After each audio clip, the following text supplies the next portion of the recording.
Y en cuanto al personal laboral, nos dice que sí se va a aplicar este capítulo y la legislación laboral correspondiente, ¿vale? Así que aquí hay una mención expresa a que es aplicable al personal laboral. Cambiamos de tercio con los deberes de los empleados públicos y su código de conducta. Bueno, vamos a ver ahora 52, 53 y 54. El 52 es una introducción, en los 53 vienen los principios éticos y en el 54 los principios de conducta.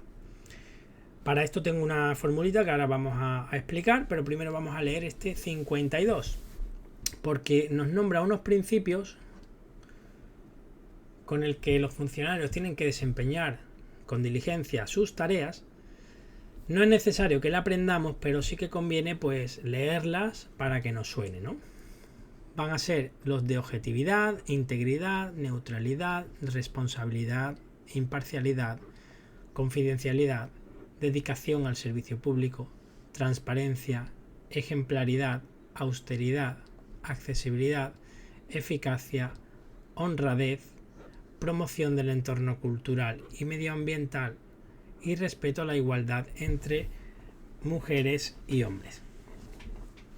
¿Vale? Todos estos principios y reglas van a informar la interpretación y aplicación del régimen disciplinario. Continuamos. Los principios éticos. Como veis, hay 12. Y luego principios de conducta también tenemos 11. Esto hay que sabérselo con la fórmula que os voy a explicar. Porque la típica pregunta de estos dos artículos va a ser que nos pongan 3 principios éticos y uno de conducta y nos pregunten cuál es el de conducta, o al revés, o preguntarnos por la incorrecta, ¿vale? ¿Qué es lo bueno? Que nos lo ponen siempre todo el punto literal. Entonces, hay un par de truquitos que voy a nombrar para saber si es ético o es de conducta. Así que los éticos ni los vamos a leer. Mirad, si empieza por no, es ético. Si tiene la palabra conducta, es ético también. Y ahora una pequeña frase que dice: principios resolverán interés o intereses de la Constitución. Con esa pequeña frasecita inventada de 4 palabras, más lo que tenemos arriba, vamos a ver cuáles son principios éticos. ¿Tiene la palabra intereses? Ético. ¿Tiene la palabra principios? Ético. ¿Tiene la palabra conducta? Ético. Interés. Vamos a seguir bajando. Empieza por no, ético. Empieza por no, ético. Principios. Empieza por no.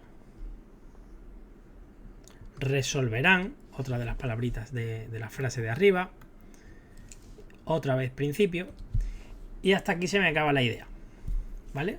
Luego para la 12 nos dice guardarán secretos de las materias clasificadas, bla, bla, bla, bla, bla, bla. Ese también sería ético, ¿vale? Pero con las palabritas que os he soltado arriba tenemos hasta la 11, sin ningún tipo de problema. Esas palabras no se repiten en los principios de conducta. Y ahora vamos a leer los principios de conducta. Antes de leerlo, vais a ver que cuando lo vayamos leyendo, a diferencia de los de arriba, que son cosas más éticas, ¿no? Como su propio nombre indica, los principios de conducta están más relacionados con las funciones y cómo actuar en el puesto de trabajo, ¿vale? En relación con los ciudadanos y los materiales, etcétera. Mira, aquí dice pues tratar con atención y respeto a los ciudadanos, desempeñar las tareas correspondientes a su puesto de trabajo, de forma diligente, cumpliendo la jornada y el horario, obedecer las instrucciones y órdenes profesionales, informar a los ciudadanos sobre materias o asuntos que tengan derecho a conocer, administrar los recursos y bienes con austeridad, rechazar cualquier regalo, favor o servicio, garantizar la constancia y permanencia de los documentos, mantener actualizada la formación, la cualificación, observar normas sobre salud laboral y seguridad, ¿vale? Eso es prevención de riesgos laborales.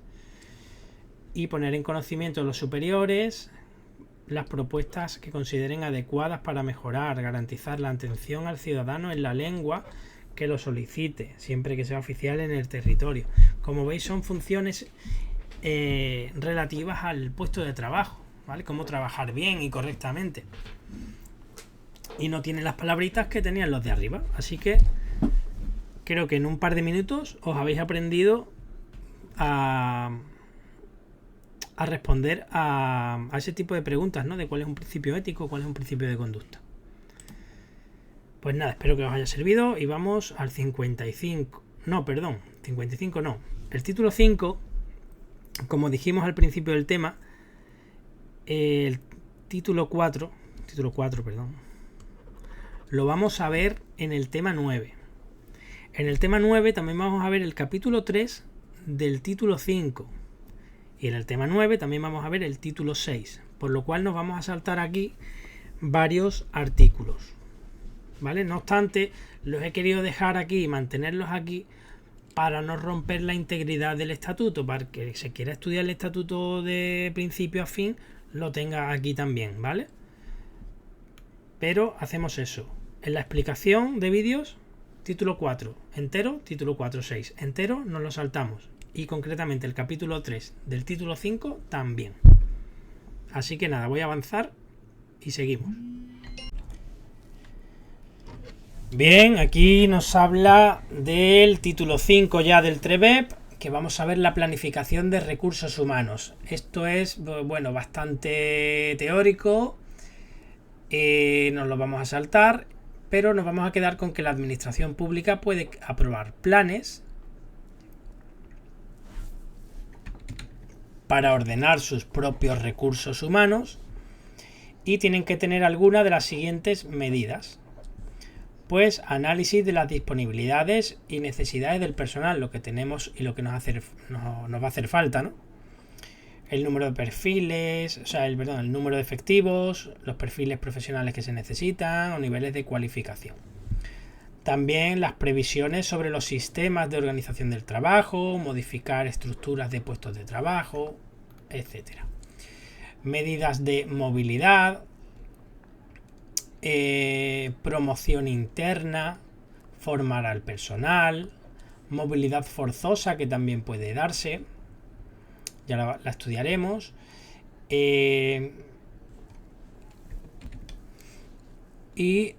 bueno, pues previsión de incorporar nuevos funcionarios. ¿A través de qué? De la oferta de empleo público, ¿vale? Lo que esperamos siempre con tanta ansia que salga, a ver cuánto número de plazas va a haber este año.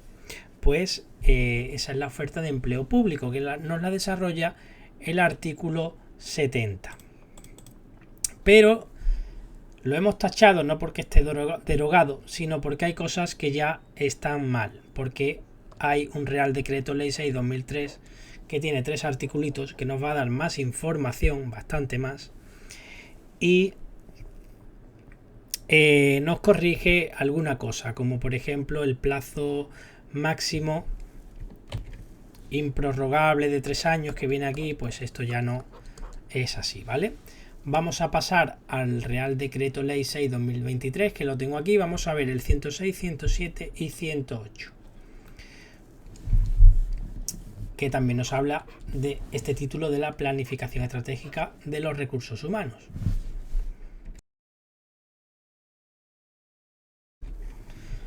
Vimos en el 69 que decía que podía aprobar planes, ¿no? Pues aquí nos matiza que puede aprobar planes generales y planes específicos. Bien, el departamento ministerial, es decir, el Ministerio de Función Pública, va a dictar normas y directrices para elaborar estos instrumentos de planificación. Estos instrumentos de planificación deberán ser objeto de negociación colectiva. ¿Esto qué quiere decir? En el TREBEP, en el artículo 37, nos decía qué materias se deberían negociar con los sindicatos. Pues esta sería una más a añadir a ese artículo 37, porque lo dice aquí, ¿vale? ¿Qué más? La oferta de empleo público nos la define como un acto por el que se definen y cuantifican los efectivos en función de las necesidades ministeriales en cada ministerio y las políticas públicas prioritarias para el gobierno.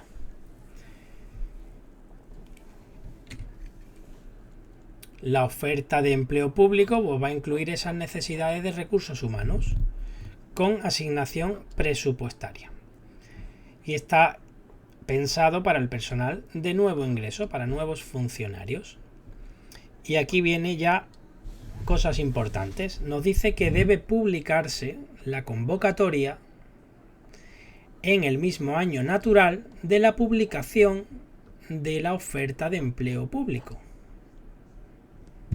¿Vale? Primero sale la oferta de empleo, vamos a pensar que sale el 1 de febrero de 2025. Pues durante 2025, el día que sea, antes del 31 de diciembre, tiene que convocarse esa oposición, ¿vale? Para el cuerpo subgrupo que se convoque. También nos dice que la convocatoria se tiene que ejecutar en el plazo máximo de 2 años. Esto es lo que nos contradice al artículo 3b 70, ¿vale? Se tiene que ejecutar en un plazo máximo de 2 años desde su publicación. Es decir, vamos a pensar que aquí el 1 de octubre se convoca. Aquí era la oferta de empleo público. Pues tenemos 2 años hasta el 30 de septiembre de 2027 para ejecutarse. Y luego nos dice por último que las respectivas fases tendrán un plazo de 1 año, salvo causa justificada. Muy bien, pues seguimos.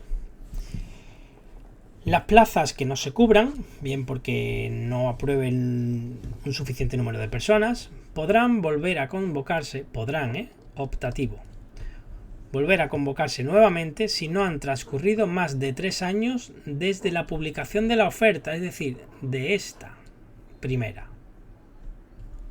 ¿Vale? Eso también importante.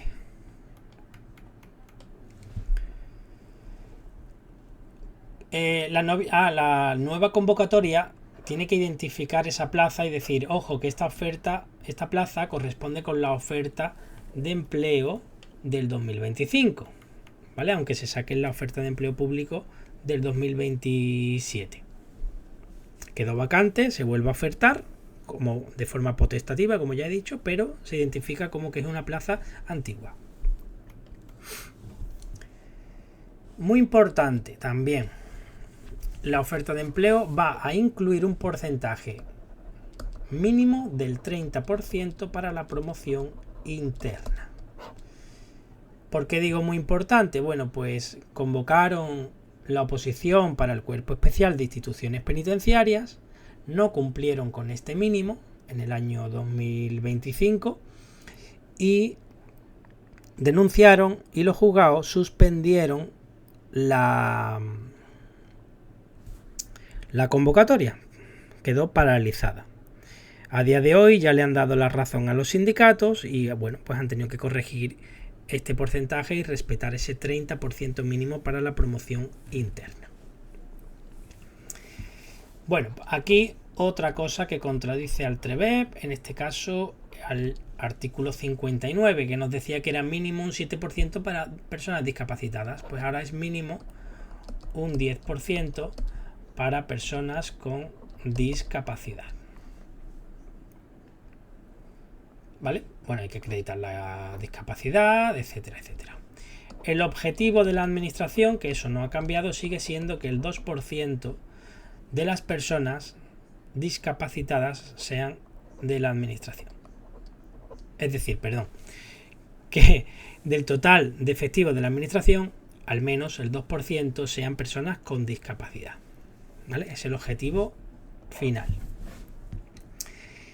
Muy bien, pues también dentro del 10%, un 2% será mínimo también, mínimo 2% para personas con discapacidad intelectual. Y para que no se confunda nadie, este mínimo, el 10%, es del total de plazas y este también es del total de plazas, ¿vale? Pero no quiere decir que tenga que ser mínimo 12, es mínimo 10, que puede ser 12 perfectamente, pero 2 mínimo se reservan para discapacidad intelectual.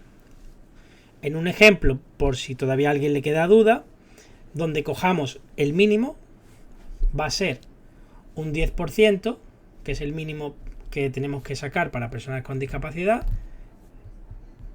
Y si también cogemos el mínimo para discapacidad intelectual, que es el 2, pues nos vamos a quedar con un 8% para personas con discapacidad, llamemos física, y un 2% para personas con discapacidad intelectual, ¿vale? Eso en el caso de coger el mínimo posible en los dos casos.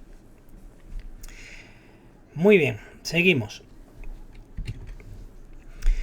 He matizado aquí del total porque también me sirve para aclarar este punto, y es que puede haber cuerpos que no tengan reserva de discapacidad y otros que sí. Lo importante es que en el total de la oferta se respeten esos mínimos. Por ejemplo, para la Policía Nacional no va a existir un mínimo de discapacidad. Os lo pongo más claro todavía. Para nosotros, en el cuerpo de ayudantes no se puede entrar con discapacidad, en el cuerpo especial sí se puede entrar con discapacidad, ¿vale? Entonces, en los cuerpos que tengan menos, pues serán compensados en otro cuerpo con más porcentaje, de forma que mínimo pues se cumplan estos requisitos del 10 y del 2. Y ya hemos visto, pues, se van a concentrar ese porcentaje de plazas para discapacitados en los cuerpos, escalas o categorías que se adapten mejor a sus capacidades y competencias, ¿vale? Eso es también de lógica. Pues ya hemos visto el 106, 107 y 108 de este Real Decreto Ley 6/2023. Ahora vamos a volver al TREBEP y nos vamos ahora al Registro de Personal y Gestión Integrada de Recursos Humanos. Registros de personal y gestión integrada de recursos humanos. Bueno, pues tenemos que saber que cada administración pública tiene que tener un registro de personal, donde se inscriban los datos de esos funcionarios. Y va a tener en cuenta las peculiaridades de determinados colectivos. Podrán disponer también de información agregada sobre los restantes recursos humanos de su sector público. Mediante convenio de la conferencia sectorial se establecerán los contenidos mínimos comunes de esos registros, ¿vale? Va por convenio. Nada, todo esto es muy teórico. Las administraciones públicas impulsarán la gestión integrada de los recursos humanos. Y este apartadito a lo mejor es un poco más importante. Dice cuando las entidades locales, esas entidades locales que son más pequeñitas, a veces pueden no contar con una suficiente capacidad financiera o técnica. En ese caso, las dos administraciones más grandes, que serían la AGE y las comunidades, las van a ayudar, ¿vale? Cooperarán con aquellas.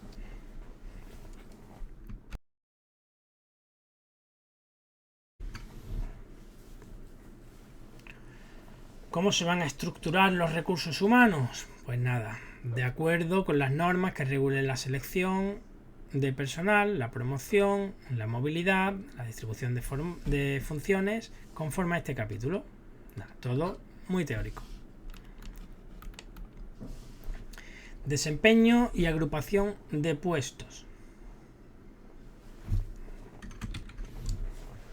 Pues los empleados públicos tienen derecho al desempeño de un puesto de trabajo de acuerdo con el sistema de estructuración del empleo público, bla, bla, bla. Las administraciones públicas van a poder asignar a su personal funciones, tareas o responsabilidades distintas a la que le corresponda, siempre que resulte adecuada a su clasificación, grado o categoría, y cuando las necesidades del servicio lo justifiquen, y obviamente sin merma en las retribuciones. Ejemplos: ¿puede la administración pública poner a un funcionario administrativo a limpiar la oficina? Pues no, en teoría no, porque no estaría adecuado a su clasificación, grado o categoría, seguramente. ¿Puede darle otro tipo de trabajo administrativo? Sí, cuando las necesidades del servicio lo justifiquen, sí. Pero a lo mejor esos documentos que gestiono son menos importantes y en ese puesto se cobra menos. Pues aquí dice que no puede haber merma en la retribución, no puedo perder dinero por ese cambio de puesto de trabajo asignado, ¿vale? Así que bueno, cuidado con eso. Este quizás sea el apartadito más importante de este artículo. También los puestos de trabajo pueden agruparse en función de sus características. ¿Vale? Nos quedamos con eso y ya está.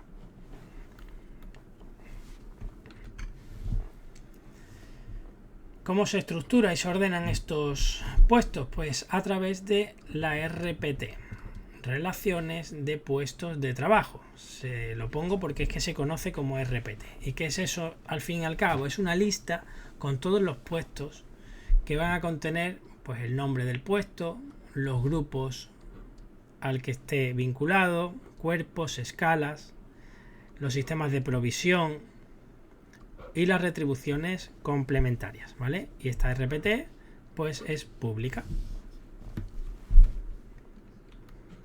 Ahora vamos a los cuerpos y escalas.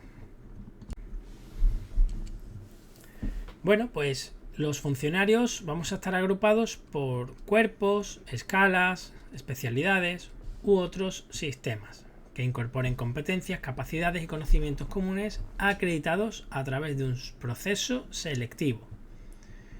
¿Vale? Se pueden llamar cuerpos, en la policía son escalas, especialidades. ¿Vale? Esto también en el cuarto convenio del personal laboral es bastante diferente, pero bueno, ya lo veremos llegado el momento. Este sí es importante, que nos dice que esos cuerpos y esas escalas que nos nombra arriba se crean, modifican y suprimen por el poder legislativo, es decir, por las Cortes o por las asambleas legislativas de las comunidades autónomas. ¿Vale? Va por ley. Y cuando en esta ley se haga referencia a cuerpos y escalas, se entiende comprendida igualmente cualquier otra agrupación de funcionarios. Nada.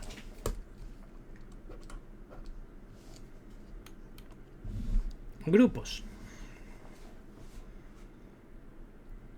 ¿Qué grupos tenemos? El grupo A, el grupo B y el grupo C. Dentro del grupo A1 y el grupo A2 vamos a tener que necesitar un título universitario de grado. ¿Vale? Antiguamente, pues el diplomado era para el A2 y el licenciado era para el A1. Con esto del plan Bolonia y tal, pues ya todos son grados y tanto para el A1 como para el A2 necesitamos un grado. Bien, el grupo B, sin embargo, requiere técnico superior. No está dividido en ningún subgrupo. El grupo C sí que tiene también dos subgrupos, el C1 y el C2. Para el C1 va a corresponder bachiller o técnico, entiéndase un técnico medio, ¿vale? Porque el técnico superior está en el B. Y para el C2, el graduado en ESO o equivalente, ¿vale? Pues si nos preguntan cuántos grupos hay, tenemos que decir que 3.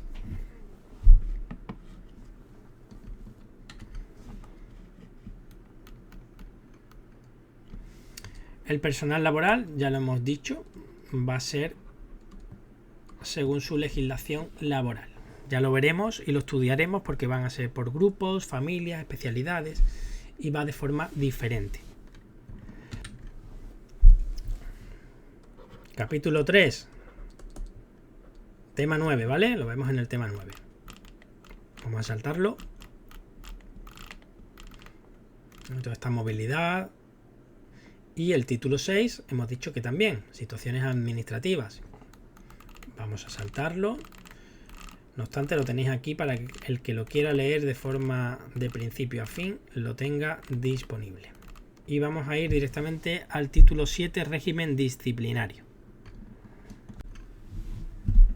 El régimen disciplinario, el TREBEB, nos va a establecer un camino principal que luego vamos a tener que ir matizando y desarrollando con el Real Decreto 3386, ¿vale? Que forma parte de este tema también.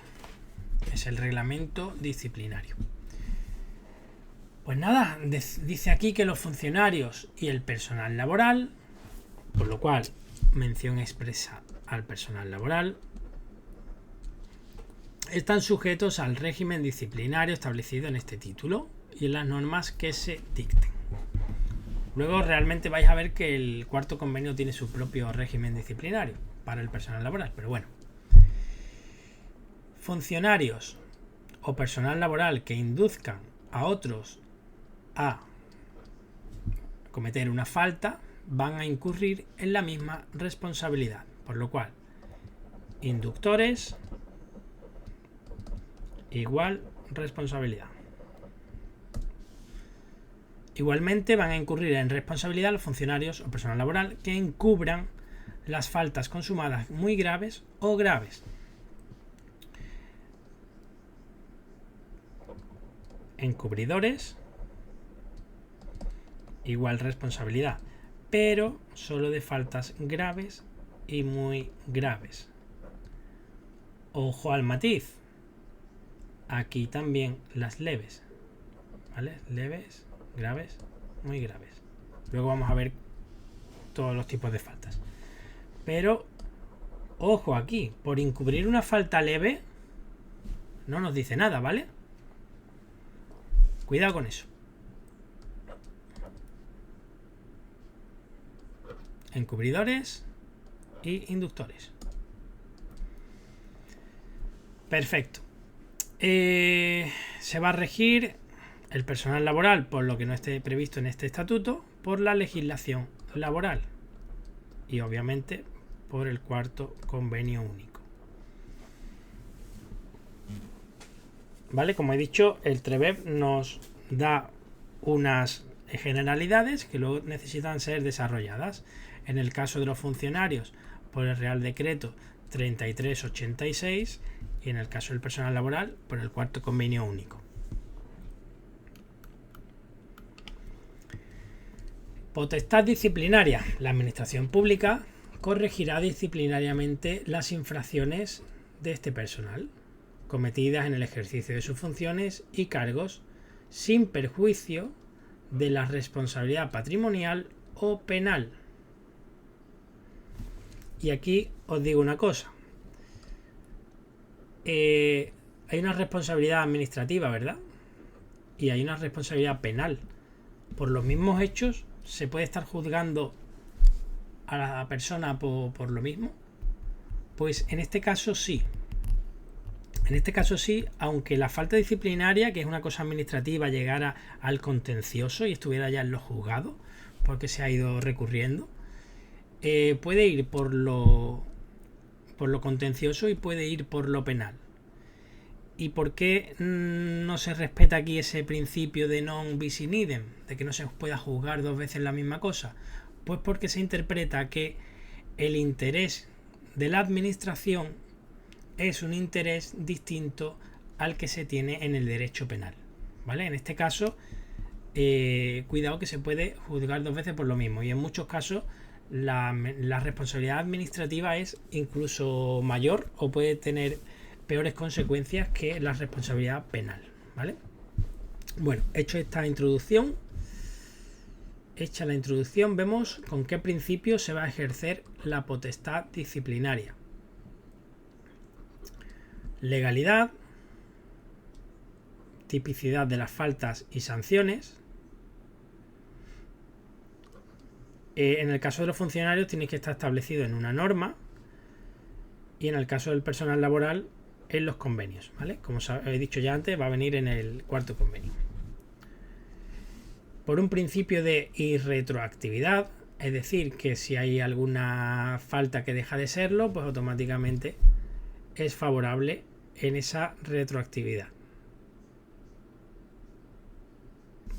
Pero para lo no favorable se mantiene la irretroactividad. ¿Vale? Esto ya lo sabemos también por la Constitución. Al acusado, digamos, solamente se le va a beneficiar cuando cambie algo a más favorable. Nunca se le va a empeorar.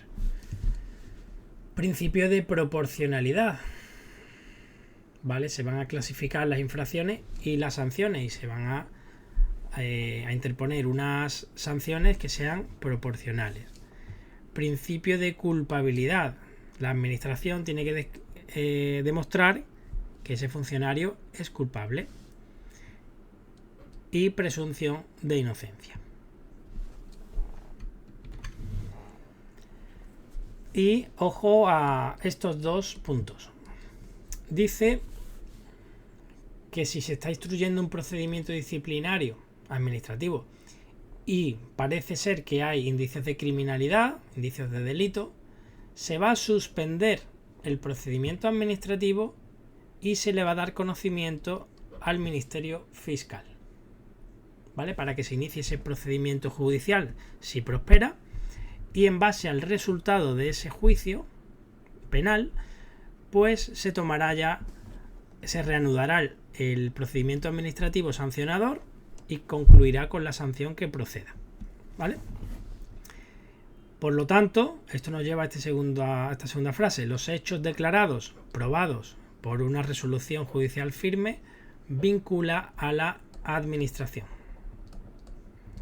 Que se ha cortado ahí la palabra, ¿vale? Bien, vamos a ver las faltas.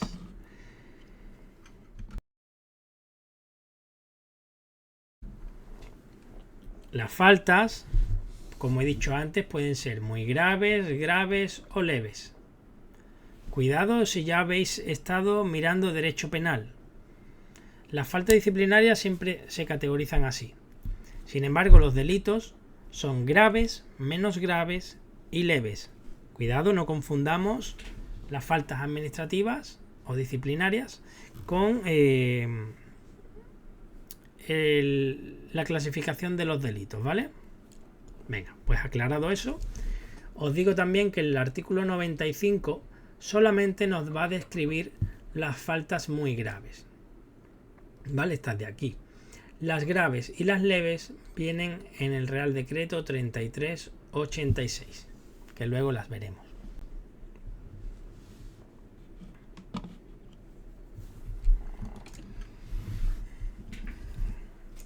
Luego, cuando veamos las graves y leves, vamos a repasarlas todas y vamos a intentar buscar una lógica, porque tenemos que saber cuál es una falta muy grave, cuál es una grave, cuál es una leve, ¿vale? Las leves son muy poquitas, es lo bueno que tiene. En la grave suele aparecer la palabra grave, pero bueno, no es al 100% exacto. Y las muy graves indican algo ahí hecho a conciencia, mal, ¿vale? Hay cosas que suenan muy fuerte, ¿vale? Como pues el incumplimiento del deber a la Constitución y a los estatutos, pues muy grave.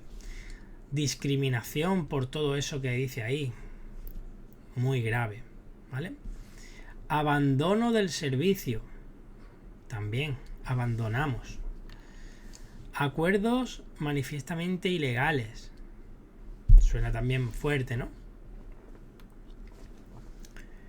Publicación o utilización indebida de documentación o información a que tengan o hayan tenido acceso por razón de su cargo o función, ¿vale? Publicación o utilización indebida de documentos.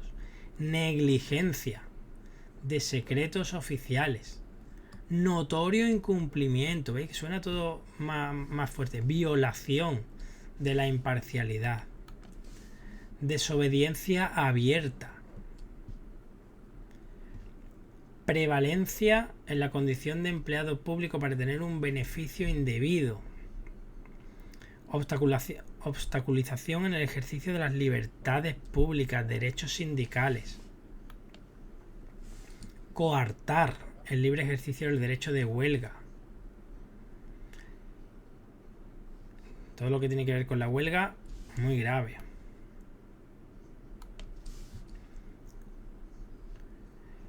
En cuanto a las incompatibilidades, siempre que den lugar a una situación de incompatibilidad, porque puede ser ejercer una actividad que sí sea compatible pero no hayas pedido el permiso. En ese caso sí sería grave, ¿vale? Luego lo matizaremos, pero ejercer una actividad incompatible y encima no haber pedido el permiso, pues es muy grave.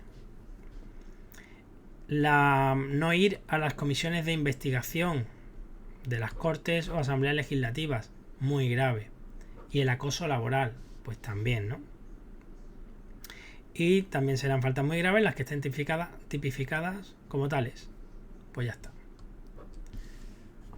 Son muchas, pero como veis, si resaltamos eso que nos suena un poco más fuerte, pues nos da pie a pensar que son muy graves, ¿vale?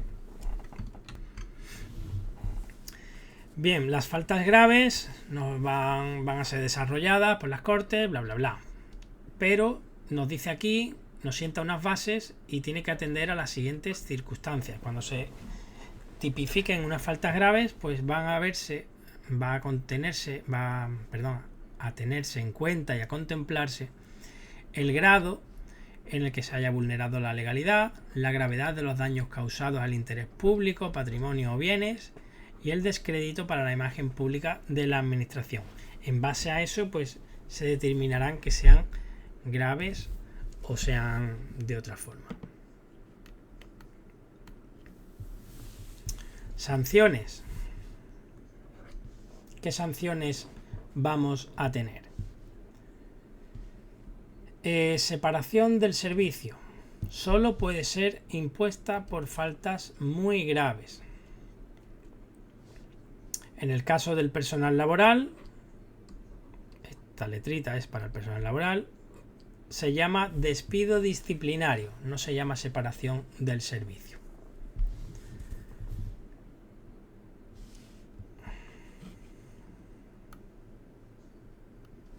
Suspensión firme de funciones. En el caso del personal laboral se llama suspensión de empleo y sueldo, ¿vale? La duración máxima de la suspensión es de 6 años.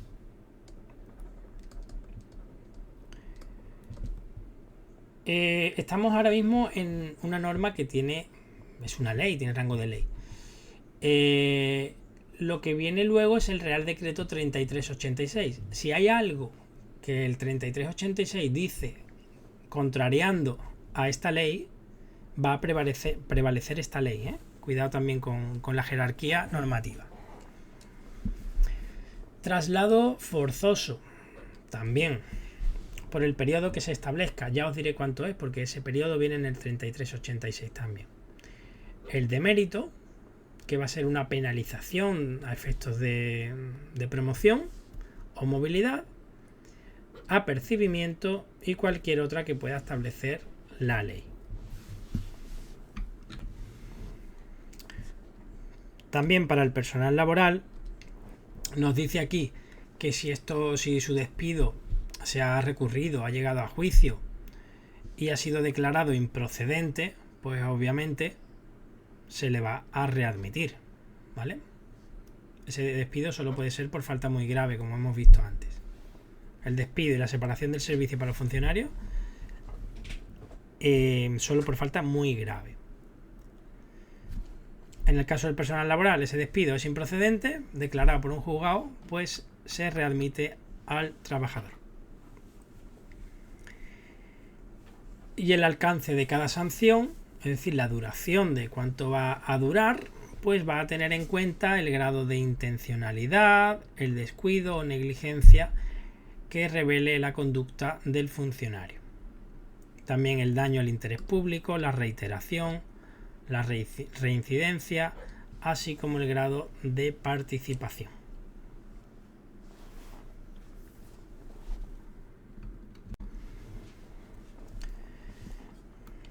Bien, una cosa es cometer la falta y otra cosa es una sanción impuesta. Pues ambas pueden prescribir. Vamos a ponerlo así: muy graves, graves y leves. Lo que son infracciones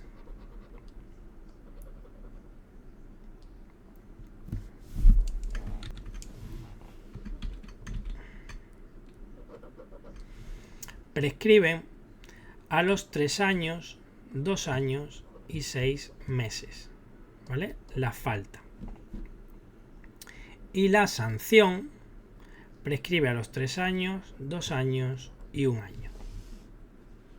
Esto hay que sabérselo sí o sí, ¿vale?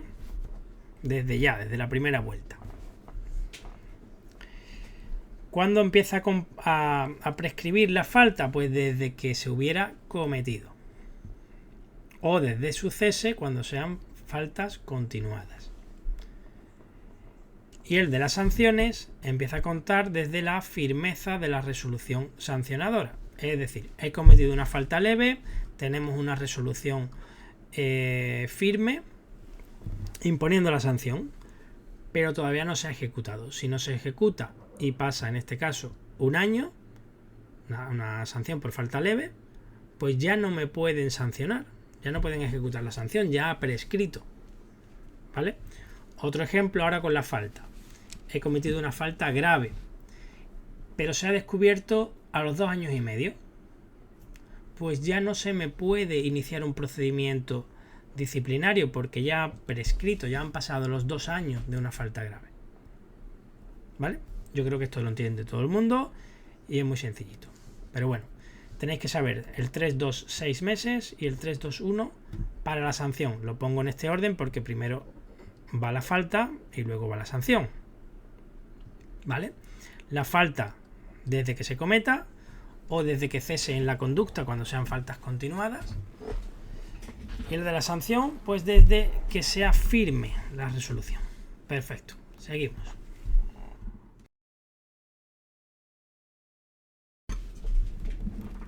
En cuanto al procedimiento disciplinario, vamos a nombrar unas cosillas y luego vamos a hablar también de medidas provisionales que se pueden establecer dentro de ese procedimiento disciplinario.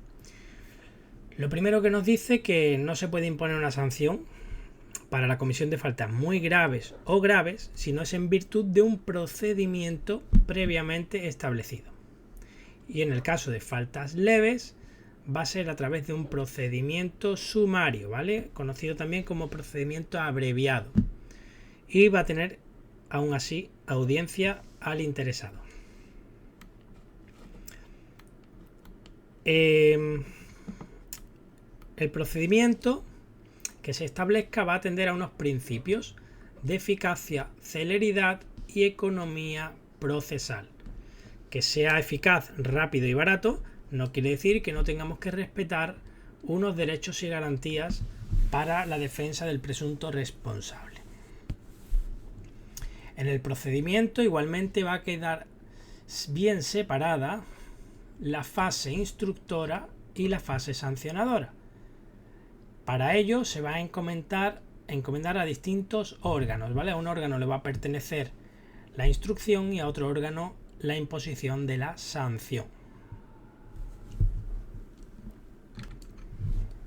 Perfecto. Para aquí en este punto 3 vamos a hablar de la suspensión provisional. Hemos visto antes que teníamos una sanción que era la suspensión de funciones o suspensión de empleo y sueldo para el personal laboral, que es lo mismo pero con distinto nombre. Pues aquí, dentro de lo que es el procedimiento sancionador, va a haber una medida provisional. Puede haber varias, pero una de ellas es la suspensión provisional. Así que cuando veamos en una pregunta, en un supuesto, tenemos que ver si es una suspensión firme, es decir, una sanción, o es una medida cautelar, ¿vale? Porque lo interpretaremos de una manera o de otra. Nos dice que máximo la provisional puede durar 6 meses. salvo paralización por causa imputable al interesado, ¿vale? El interesado pues se ha dado de baja porque le ha dado la gana, pues en ese caso sí puede durar más de 6 meses, ¿vale? ¿Qué más? También se puede acordar en un procedimiento judicial. Imaginemos que esto se va a un procedimiento del contencioso administrativo, ¿no? En ese caso, si la suspensión provisional es decretada porque ese sujeto, por ejemplo, ha entrado en prisión provisional, esa medida cautelar sí va a poder durar más de 6 meses, ¿vale? Porque no sabemos cuánto tiempo va a estar en prisión provisional, puede estar 8, 10 o lo que corresponda. Así que en ese caso puede durar más de 6 meses. Ya vimos que arriba, cuando lo decreta la administración, también puede durar más de 6 meses cuando sea por culpa del interesado. Si no, si el interesado está colaborando, no hay ninguna culpa en ningún tipo de retraso, ahí máximo solo 6 meses. Cuidado con eso, que este artículo, este apartado hay que entenderlo muy bien. ¿Qué más puede pasar? Pues en este caso de que por temas judiciales dure más de 6 meses, no va a suponer la pérdida del trabajo.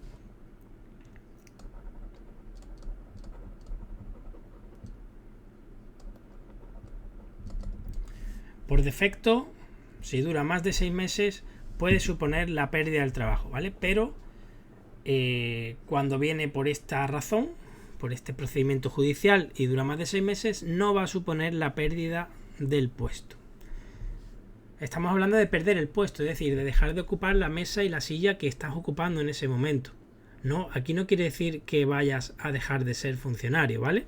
Cuidado con lo de pérdida del puesto y pérdida de la condición de funcionario, que son cosas diferentes. Aquí vas a perder el puesto, puedes perder el puesto o no, en función de las circunstancias que concurran, pero siempre vas a seguir siendo funcionario, ¿vale? Vamos a ver también qué vamos a cobrar estando en esta medida cautelar, en esta suspensión provisional. Pues vamos a cobrar las básicas más las prestaciones familiares por hijo a cargo, si es que se contemplan algunas. ¿De acuerdo? ¿Qué pasa? Vamos a imaginar que hemos estado 4 meses en esta medida cautelar, en esta suspensión provisional. Pues si se eleva a definitiva, es decir, si al final recae una sanción de suspensión, el funcionario tiene que devolver lo percibido, las básicas y prestaciones familiares recibidas durante esos 4 meses. ¿Qué ocurre? Si llega este momento y se dice que no es culpable la persona, pues en este caso al revés, la administración tendrá que pagarle los complementos de destino y complemento específico que ha dejado de percibir mientras estaba en la suspensión provisional, ¿vale? Así como otros complementos que pudieran corresponderle. Esa diferencia que no ha cobrado se la tienen que pagar y lo van a poner como servicio activo, le van a retrotraer todos los derechos que hubiera tenido a como si no hubiera estado en suspensión provisional, ¿vale? Vale, otra cosa, esto correcto. Esta de aquí nos dice que si por ejemplo nos cae una sanción de 5 meses y hemos estado en suspensión provisional 4, pues solamente nos quedaría un mes por cumplir de suspensión provisional, ¿vale? Es decir, la suspensión provisional se abona para el cumplimiento de la suspensión firme, obviamente. Y aquí nada, lo que he dicho antes, que cuando no sea firme, pues se retrotrae todo el servicio activo, la inmediata reincorporación del funcionario, se le reconocen todos los derechos económicos desde la fecha de la suspensión. Y por último, de estos dos articulitos, yo casi que no le veo mucha importancia, ¿vale? Como siempre, pues bueno, puede caer, sí, ¿Con qué me quedaría yo? Pues que nada, que las administraciones públicas se van a relacionar entre sí para cooperar, poco más, y como órganos de cooperación tenemos la conferencia sectorial de la administración pública y la comisión de coordinación del empleo público, que es un órgano técnico y de trabajo que depende de este otro. Y tiene esas dos funciones que nos dice aquí: impulsar actuaciones necesarias para garantizar la efectividad de los principios constitucionales en el acceso al empleo público y estudiar y analizar los proyectos de legislación básica en materia de empleo público. Pues ya está, tenemos una conferencia y de esa conferencia depende una comisión. No arañaría nada más de aquí. Se me ha pasado esta de aquí abajo, que también elabora estudios e informes sobre el empleo público. Aquí viene quién compone esta comisión, pero yo ya esto lo veo demasiado, ¿vale? Y que la comisión va a elaborar sus propias normas, como viene siendo habitual en todo este tipo de órganos, sus normas de funcionamiento y organización. ¿Vale? Pues con esto acabamos todo el TREBEP del tema 8. Ahora vamos a seguir ampliando el reglamento disciplinario.